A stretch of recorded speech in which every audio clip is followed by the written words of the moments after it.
Hello दोस्तों। तो कैसे हैं आप सब। आई होप सो कि आप सभी अच्छे होंगे। Welcome to Mani movie explain and मैं आपका दोस्त मानी आपके लिए लेके आया हूँ how to train your dragon series की सेकंड मूवी। तो इस सेकंड मूवी का नाम है how to train your dragon 2 और ये वाली मूवी ईयर 2014 में रिलीज़ हुई थी। इस मूवी की IMDb रेटिंग है 7.8 और एक काफ़ी अच्छी रेटिंग होती है और ये मूवी भी काफ़ी अच्छी है। इसका एनिमेशन में जो काम किया गया वो काफ़ी लाजवाब है।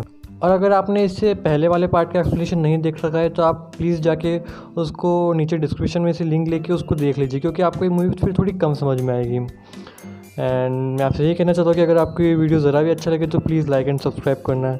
एंड थैंक यू आपके कंटिन्यूस सपोर्ट के लिए। तो अब हम शुरू करते हैं। दोस्तों, मूवी की शुरुआत में हमें आइलैंड किनारे पर बसे गांव बर्ग को दिखाया जाता है। अब यहाँ पे बर्ग में काफ़ी कुछ बदल चुका होता है 5 सालों में। अब बर्ग में सारे लोग मिलजुल कर रहते हैं, मतलब ड्रैगन्स के साथ मिलजुल कर रहते हैं। यहाँ पे कोई लड़ाई नहीं होती और ड्रैगन्स के साथ पीसफुली रहते हैं। अभी भी इस गांव के सरदार स्टोइक्स, जो कि हिक्कप के पापा हैं। हिक्कप हमारा मेन हीरो होता है इस पूरी सीरीज़ में। तो वे चाहते हैं कि अब वे रिटायर हो जाए, हिक्कप सारी पूरी मतलब गाँव की जिम्मेदारी अपने ऊपर ले ले और वो गाँव का सरदार बन जाए। लेकिन हिक्कप अभी इसके लिए तैयार नहीं होता और हर बार कुछ ना कुछ बहाना करके अपने पापा को टाल देता है। इधर हिक्कप को दिखाया जाता है, हिक्कप अपने यहाँ पे ड्रैगन नाइट फ्यूरी के साथ उड़ रहा होता है और उसे प्रैक्टिस करा रहा होता है ताकि वह उसके बिना भी उड़ पाए। जब पिछली मूवी में हिक्कप ने उसके ड्रैगन नाइट फ्यूरी की पूंछ काट दी थी, इस वजह से नाइट फ्यूरी उसके बिना कभी उड़ नहीं पाता और वो बार बार नीचे गिर जाता है। तो हिक्कप उसे प्रैक्टिस कराता है कि वो उसके बिना भी उड़ सके। फिर एक जगह पर आने पर दोनों उतर जाते हैं और वहाँ पर फिर उस ब्यूटी का मज़ा लेने लग जाते हैं। और फिर यहाँ पे हिक्कप अपनी डायरी निकालता है और उसमें कुछ पॉइंट्स फ्लोट करता है। तो यहाँ पे हिक्कप का मकसद ये होता है कि वो नई नई जगह जाके एक्सप्लोर करता है। वो देखते हैं कि वहाँ ड्रैगन रहेंगे तो वे सुरक्षित है या नहीं। एक्चुअली ड्रैगन्स के लिए नई सुरक्षित जगह ढूंढने की कोशिश करता है। इतने में वहाँ पर फिर एस्ट्रिड आ जाती है और उससे बोलते हैं कि यार तुम आज के कंपटीशन में क्यों नहीं आए। मैं आपको बता दूँ कि एस्ट्रिड हिक्कप की क्रश है और मतलब दोनों फ्यूचर में शादी भी करेंगे। तो हिक्कप बोलता है यार मेरा मन नहीं था आने का। तो बोलते हैं तुम थोड़ा अपने ऊपर विश्वास रखो, तुम देखना बहुत अच्छे वाइकिंग सरदार बनोगे। तो बोलता है अभी मैं तैयार नहीं हूँ यार, मुझे डर लगता है कि मैं क्या अपने पापा की तरह एक अच्छा सरदार बन पाऊँगा, अपने गाँव की देखभाल कर पाऊँगा। तो फिर एस्ट्रिड बोलती है कि हाँ मुझे तुम पर यकीन है और तुम भी थोड़ी अपनी काबिलियत पर भरोसा रखो। तो बोलते हैं कि हाँ मैं रखता हूँ लेकिन फिर भी मैं डरता हूँ। तभी बातचीत कर रहे होते इतने में उन्हें सामने से एक जगह से धुआं आता हुआ दिखता है। तो उन्हें वहाँ पे कुछ गड़बड़ लगती है, तो वो सोचते हैं कि वहाँ जाकर हमें देखना चाहिए कि वहाँ क्या हो रहा है। तो फिर अपने ड्रैगन पर बैठकर उस जगह की ओर निकल जाते हैं। जैसे उस जगह के पास पहुँचे तो वहाँ देखते पूरी जगह जो होती है वो पूरी तहस नहस हो चुकी होती है और हर तरफ बर्फ़ ही बर्फ़ होती है। फिर जैसे आगे बढ़ते हैं तो उनके ऊपर एक आदमी, एरेट नाम का आदमी होता है, उनके ऊपर हमला कर देता है और उन्हें वहाँ पर पकड़ लेता है। तो लोग समझ नहीं पाते कि हो क्या रहा है।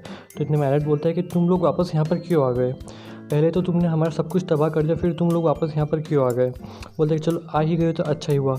अब मैं अपने मालिक ड्रैगो को तुम्हारे इस इकलौते नाइट फ्यूरी ड्रैगन, जो कि पूरी दुनिया में अकेला है, इस नाइट फ्यूरी ड्रैगन को उन्हें सौंप दूंगा और इसके बदले मुझे इनाम देंगे और वे काफ़ी खुश हो जाएंगे। तो बोलता है कि ये ड्रैगो कौन है। तो बोलता है कि महान ड्रैगन मास्टर, जो पूरी दुनिया पर कब्जा करेंगे फ्यूचर में और वहीं सारे ड्रैगन्स को कंट्रोल करते हैं और उनके पास पूरी ड्रैगन की फ़ौज है। तो जैसे ही ये हिक्कप ये सारी बातें सुनता है तो डर जाता है और वहाँ से फिर खुद को छुड़ा के और एस्ट्रिड को छुड़ा के वहाँ से भाग जाता है। फिर जैसे ही अपने गांव वापस बर्ग लौटता है तो अपने पापा से मिलता है। तो उसके पापा बोलते हैं कि बेटा तुम मुझे कब मौका दोगे कि मैं अपने गांव वालों को बोल दूँ कि उन्हें नया सरदार मिल चुका है, मुझे रिटायर होना, मैं थक चुका हूँ इस गांव की जिम्मेदारियाँ संभालते संभालते, अब मैं चाहता हूँ कि तुम इस गांव की जिम्मेदारी संभालो। लेकिन हिक्कप बोल देता है कि मैं अभी ऐसा कुछ नहीं चाहता, प्लीज़ आप थोड़ा वेट करिए। फिर हिक्कप बोलता है कि डैड आपको पता है कि मैं कुछ लोगों से मिला क्योंकि ड्रैगन से डर नहीं रहते, उल्टा वे ड्रैगन को पकड़ते हैं। और उन्होंने बताया कि उनका जो मालिक है ड्रैगो, वो उसके पास पूरी ड्रैगन की फ़ौज और पूरी दुनिया पर कब्ज़ा करने वाला है। तो जैसे हिक्कप के पापा स्टोइक्स ड्रैगो नाम सुनते हैं तो उन्हें कुछ याद आ जाता है। वो सब लोगों को बोले थे कि फटाफट युद्ध की तैयारी शुरू करो, पूरे इलाके को घेराबंदी कर दो और सब लोग युद्ध की तैयारी शुरू करो। तो यहाँ पे हिक्कप समझ नहीं पाता था कि पापा हम युद्ध की तैयारी क्यों कर रहे हैं, हम ऐसा क्या कर रहे हैं, मतलब ऐसा हमें ड्रैगो से डरना क्यों चाहिए। फिर हिक्कप अपने डैड से बोलते हैं कि डैड हमें युद्ध की तैयारी नहीं करनी चाहिए, इसकी बजाय हमें उसका इरादा बदलना चाहिए, हमें जाके ड्रैगो से बात करनी चाहिए ताकि हम उसका इरादा बदल सकें कि ड्रैगन्स अच्छे हों तो ड्रैगन्स बुरे नहीं होते, ताकि वो हमारे पर हमला ना करें। तो उसके डैड बोलते हैं कि बेटा ये नहीं हो सकता, मैं ड्रैगो को पर्सनली जानता हूँ किस तरह का घटिया इंसान है, मैं उसे जानता हूँ, तो तुम ये सारी बातें छोड़ो और चुपचाप जाके युद्ध की तैयारियाँ करो। फिर वो सारे गेट वेट सब बंद करवाने लग जाते हैं। तो इतने में हिक्कप काफ़ी और कॉन्फिडेंट होता है, तो चुपचाप वहाँ से अपना नाइट फ्यूरी ड्रैगन लेके वहाँ से भाग जाता है। उसे वहाँ से भागता देख एस्ट्रिड भी उसके पीछे पीछे चली जाती है। इधर फिर वे लोग जाकर एरट की बोट पर चढ़ जाते हैं, क्योंकि उन्हें पता होता है कि यहाँ पे एरट अपने मास्टर ड्रैगो के पास जा रहा है। तो वहाँ पे जाके खुद को वहाँ पे वो समर्पित कर देते हैं कि हाँ तुम मुझे पकड़ लो और अपने मास्टर को ये ड्रैगन नाइट फ्यूरी दे देना। यहाँ पे हिक्कप का मकसद होता है कि जब एरट उसको उसके मास्टर ड्रैगो के पास ले जाएगा तो वहाँ पर वो जाके ड्रैगो से बातचीत करेगा और उसका इरादा बदल देगा। इतने में जब सब चल ही रहा था कि इतने में वहाँ पे हिक्कप के पापा और हिक्कप के सारे दोस्त लोग वहाँ पर आ जाते हैं हिक्कप को बचाने के लिए। वे लोग हिक्कप को वहाँ से छुड़ा देते हैं और यहाँ पे फिर स्ट्रक्स अपनी पुरानी बात बताता है। फिर हिक्कप के पापा स्ट्रक्स सबको अपनी स्टोरी बताने लग जाते हैं। वे सब लोगों को बताते हैं कि कई सालों पहले जब हम जवान हुआ करते थे तब सारे वाइकिंग्स के चीफ इकट्ठा हुए थे और वे डिसाइड करे थे कि हम इन ड्रैगन्स के हमलों को किस तरह रोक सके और ये उन ड्रैगन्स को कैसे मार सके। तब वहाँ पर ड्रैगो आया था और उसने बोला था कि मैं सारे ड्रैगन्स को भी मार दूंगा और तुम सबकी सुरक्षा भी करूँगा, लेकिन इसके बदले तुम्हें मुझे अपना देवता मानना पड़ेगा। जब सब लोगों ने मना कर दिया तो गुस्से में आकर उसने अपने ड्रैगन्स की मदद से सारे चीफ्स को मार दिया, लेकिन उस हमले में बस हिक्कप के पापा स्ट्रक्स ही बच पाते हैं। तो जब हिक्कप ये सारी स्टोरी सुनता है तो काफ़ी दुखी होता है, लेकिन उसके मन में अभी भी ये इच्छा होती है कि वो जाके एक बार ड्रैगो से बात करे और उसका इरादा बदल सके। तो वहाँ से वापस भाग जाते हैं अपने ड्रैगन की मदद से। जब वहाँ से भाग रहा होता है तभी वहाँ पर एक मुखौटा पहने एक वॉरियर आ जाता है। तो जब तक वो समझ पाता है इतने वहाँ पे बहुत सारे ड्रैगन आ जाते हैं और वो हिक्कप और नाइट फ्यूरी दोनों को अलग अलग कर देते हैं। तो इससे नाइट फ्यूरी जाके पानी में गिर जाता है। तो इस तरह दोनों अलग हो जाता है। फिर वे दोनों एक उनकी ड्रैगन्स के ऊपर अटैक भी नहीं कर पाते। फिर वो जो वॉरियर होता है हिक्कप और नाइट फ्यूरी दोनों को पकड़ के अपने कैसल में ले आता है। तो उनका कैसल होता है हर तरफ पूरे बर्फ़ से ढका हुआ होता है। जो मास्क पहने वॉरियर होती है वो जैसे हिक्कप की फेस पर एक बर्थमार्क नोटिस करती है तो परेशान हो जाती है और अपना मास्क उतारती है और उससे बोलती है हिक्कप। हिक्कप भी अपना नाम सुन के बेचैन हो जाता है और उससे बोलते हैं कि क्या मैं आपको जानता हूँ। तो इतने में वो औरत बोलती कि एक माँ अपने बेटे को कभी नहीं भूल सकती। यह देखकर कि उसकी मॉम जिंदा है हिक्कप काफ़ी खुश हो जाता है। इधर हिक्कप के पापा स्ट्राइक्स और उसके अंकल गॉबर हिक्कप को ढूंढने निकल जाते हैं। एक जगह पर आकर उन्हें हिक्कप का हेलमेट मिलता है तो दोनों परेशान हो जाते हैं और अपने ढूंढने की प्रोसेस को स्पीड दे देते हैं। इधर हिक्कप की मॉम उसी एक जगह पर ले जाती है। वहाँ कई सारे ड्रैगन्स होते हैं और वो जगह भी काफ़ी खूबसूरत होती है। फिर हिक्कप अपनी मॉम से बोलता है कि आपने इतने समय तक क्या करा। तो उसकी मॉम वोल्का उसे बताती है कि मैंने अपनी ज़िंदगी के 20 साल ड्रैगन्स को दे दिए और यहाँ रही और उनकी सुरक्षा करी।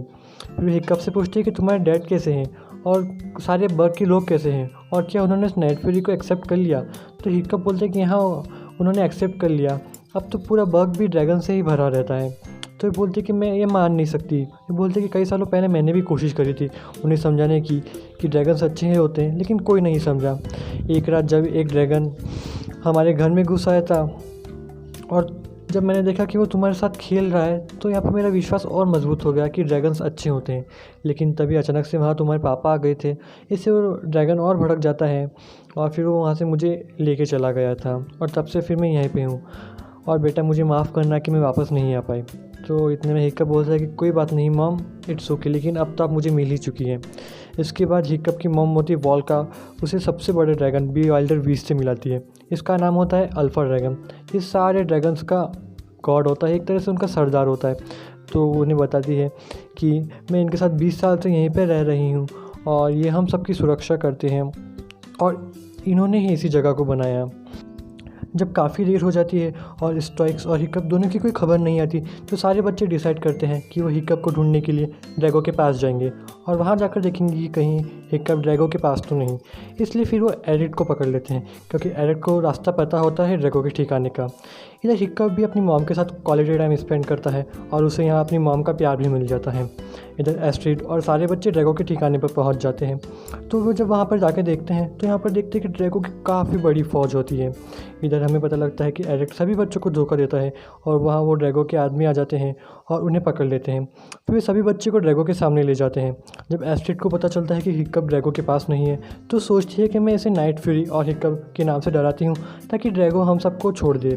तो ड्रैगो को बोलती है कि अगर तुमने हमें छोड़ा नहीं तो मेरे दोस्त हिक्कप यहाँ आ जाएगा अपने नाइट फ्यूरी ड्रैगन को लेकर और हमारे गांव के सभी लोग और उनके सारे ड्रैगन्स यहाँ पर आ जाएंगे और फिर इसके बाद तुम्हारी शामत नहीं। इतने में फिर ड्रैगो इरक को पकड़ लेता है और उससे बोलता है कि आज तक मेरे ठिकाने पर कोई नहीं आ पाया और आज तुम्हारी वजह से मेरे ठिकाने पर कोई आ जाया। अब तो मैं तुम्हें छोड़ूंगा नहीं और तुम्हें आज मौत की सज़ा मिलेगी। और वो ऑर्डर देता है कि इन सब को मार डालो और युद्ध की तैयारी शुरू करो। हम इस लड़की के दोस्त हिक्कप और गाँव वालों सभी को मार डालेंगे। इधर वे लोग जब इरेक्ट को मारने वाले होते हैं तो स्टोनफ्लाई वहाँ बीच में आ जाता है और उसे बचा लेता है। इधर हिक्कप के पापा भी हिक्कप को ढूंढ लेते हैं और उसे जैसे ही वहाँ ले जाने वाले होते हैं तो उसे वहाँ वोल्का दिख जाती है। तो वोल्का को देखकर एकदम चुपचाप खड़े हो जाते हैं, उन्हें समझ में नहीं आता कि वो क्या करे। तो वोल्का उन्हें बोलती कि स्ट्राइक्स मुझसे बात करो, मुझे डांटो, मुझे जो भी कहना है तुम मुझसे कहो, लेकिन ऐसे चुपचाप खड़े मत रहो, मुझसे बात तो करो एटलीस्ट तुम। तो इतने में फिर स्ट्राइक्स जाता है और यहाँ पर उसकी मॉम वोल्का को किस कर देता है। इधर ड्रैगो के लोग फिर सभी के हाथ बांधकर उन्हें पानी में फेंक रहे होते हैं। तभी इरेक्ट वहाँ ड्रैगो के सभी आदमियों को मार देता है और सभी बच्चों और उनके ड्रैगन्स को बचा लेता है। इधर स्ट्राइक्स और वोल्का टाइम स्पेंड कर रहे होते हैं। तभी उन्हें अचानक लगता है कि उनके ऊपर किसी ने हमला किया और उनके ऊपर कोई हमला भी कर देता है। और जैसे बाहर जाकर देखते हैं तो उन्हें पता लगता है कि ड्रैगो यहाँ उनकी पूरी फ़ौज के साथ आ गया उनके ऊपर हमला करने के लिए। तभी एस्ट्रिड भी वहाँ पर आ जाती है अपने ड्रैगन से सारे दोस्तों को लेकर और यहाँ पर ड्रैगो के ऊपर जवाबी हमला करती है। इधर वोल्का अपने ड्रैगन पर बैठ के आती है और साथ में अल्फ़ा ड्रैगन को भी ले आती है। इधर फिर वोल्का ड्रैगो के साथ लड़ाई करती है तो ड्रैगो बोलता है कि अगर तुम्हारे पास अल्फ़ा ड्रैगन है तो मेरे पास में भी एक अल्फ़ा ड्रैगन है, और फिर अपने अल्फ़ा ड्रैगन को बुला लेता है। तो ये अल्फ़ा ड्रैगन थोड़ा ख़राब होता है। फिर इधर अच्छे वाले अल्फ़ा ड्रैगन और ख़राब वाले अल्फ़ा ड्रैगन दोनों के बीच में फ़ाइट होती है। दोनों बड़े बड़े अल्फ़ा ड्रैगन के बीच काफ़ी खतरनाक फ़ाइट हो रही होती है और जो इस फाइट को जीतता वही अल्टीमेटली वॉर को जीतेगा, क्योंकि जो अल्फ़ा ड्रैगन इस फाइट में से बचेगा वो दूसरे सारे ड्रैगन्स को कंट्रोल कर लेगा और इस तरह अल्टीमेटली वॉर जीत जाएगा। लेकिन जो यहाँ पे ख़राब वाला अल्फ़ा ड्रैगन होता है वो अच्छे वाले अल्फ़ा ड्रैगन को मार देता है। इधर हिक्कप भी फिर ड्रैगो के पास आता है और उसे यहाँ पर समझाने की कोशिश करता है कि हमें युद्ध नहीं करना चाहिए, हमें यहाँ पे एकदम पीसफुली रहना चाहिए। लेकिन ड्रैगो उसकी बात नहीं मानता और उसे बोलता कि मैं दुनिया पर राज करने के लिए बना हूँ और मैं दुनिया पर राज करके ही रहूँगा।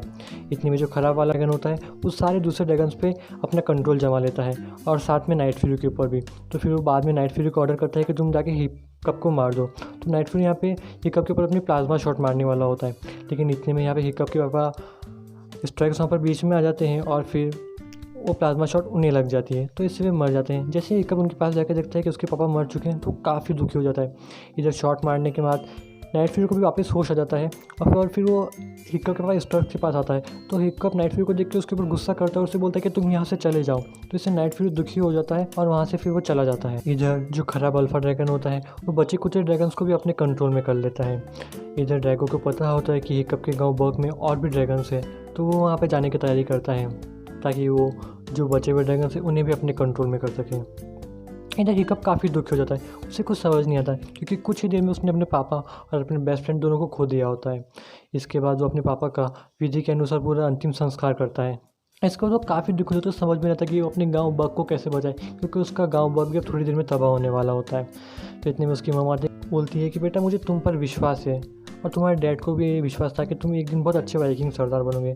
तो हिक्कप को अभी तक कुछ समझ भी नहीं आता, लेकिन थोड़ी देर में उसे एक आइडिया आता है कि जो छोटे छोटे ड्रैगन्स होते हैं जो अल्फ़ा ड्रैगन्स के कंट्रोल में नहीं आते वो उन्हें लेकर अपने गांव बर्ग की ओर निकल पड़ता है। इधर हिक्कप, उसके दोस्त और उसकी मॉम सभी उन छोटे छोटे ड्रैगन्स जो कि अल्फ़ा ड्रैगन के कंट्रोल में आते हैं उनके ऊपर बैठकर इधर गांव बर्ग आ जाते हैं। तो हिक्कप यहाँ पर उन सभी को बोलता है कि आप सब लोग उस बड़े अल्फ़ा ड्रैगन का ध्यान भटकाओ, तब तक मैं जाकर नाइट फ्यूरी को वापस उसके कंट्रोल से छुड़ाने की कोशिश करता हूँ। इधर सभी लोग उस बड़े अल्फ़ा ड्रैगन का ध्यान भटकाने की कोशिश करते हैं। इधर फिर हिक्कप नाइट फ्यूरी के पास जाता है और उससे बोलता है कि दोस्त तुम्हारी कोई गलती नहीं थी, तुम तो उस बड़े अल्फ़ा ड्रैगन के कंट्रोल में आ गए तो इसलिए तुमने पापा को मार दिया, तुम्हारी कोई गलती नहीं, तुम वापस आ जाओ। और जब उसे वापस हिक्कप अपने पूरे दिल से बुलाता है तो नाइट फ्यूरी वापस उसके पास आ जाता है और उसका अल्फ़ा ड्रैगन का उसके ऊपर से पूरा कंट्रोल हट जाता है। फिर इधर हिक्कप और नाइट फ्यूरी दोनों मिलके अल्फ़ा ड्रैगन के ऊपर हमला करते हैं। एक पॉइंट आने पर अल्फ़ा ड्रैगन अपने बर्फ़ की तूफ़ान की मदद से उन दोनों को जमा देता है। तो हमें यहाँ पर लगता है कि शायद तक अब वे दोनों बच नहीं पाएंगे, लेकिन फिर यहाँ पे नाइट फ्यूरी अपनी पूरी ताकत का इस्तेमाल करता है और यहाँ पे खतरनाक प्लाज्मा रे का शॉट करता है जिससे पूरा बर्फ़ बिखर जाता है और फिर वो लगातार उस बड़े अल्फ़ा ड्रैगन के ऊपर अपनी प्लाज्मा शॉट की वजह से उसके ऊपर अटैक करता रहता है। जब उसके ऊपर अटैक करता है तो यहाँ पे जो अल्फ़ा ड्रैगन होता है उसका ध्यान दूसरे ड्रैगन से हट जाता है और दूसरे ड्रैगन भी उसके कंट्रोल से बाहर आ जाते हैं।